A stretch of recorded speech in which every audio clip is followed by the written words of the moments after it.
நீங்கள் எதை செஞ்சாலும் பயப்படுறீங்களா? உங்களுக்கு ஒரு எக்ஸாம் எழுதணும்னா உங்களுக்கு பயம். எதை செஞ்சாலும் பயம்.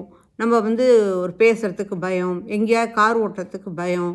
அந்த மாரி எது வீரிய விஜயம், தைரியம், நம்மளுடைய செயல்படக்கூடிய ஒரு திறமை, ஒரு முக்கியமா எதையுமே சரீரத்தால உழைக்கிறது.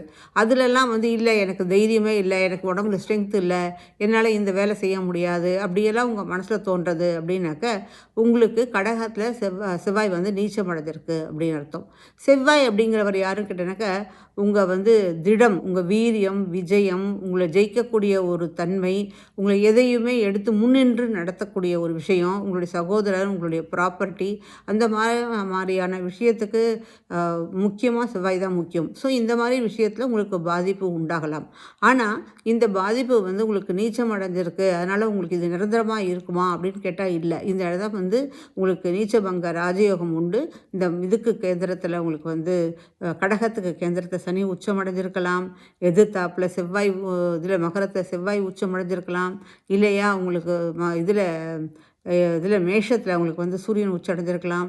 இல்லையா உங்க ராசியிலேயே குரு இருந்ததுன்னா, அந்த செவ்வாய் இருக்கிற இடத்துலயே குரு இருந்ததுனாலும், உங்களுக்கு அங்கே எக்ஸால்டேஷன் குரு இருந்தாலும், இது நீச்சபங்க ராஜயோகம் அடைஞ்சிருக்கும். இல்ல உங்களுக்கு நவாம்சத்த இந்த செவ்வாய் மகரத்தில உச்சம் அடைஞ்சிருந்தாலும் நீச்சபங்க ராஜயோகம் உண்டாகியிருக்கும்.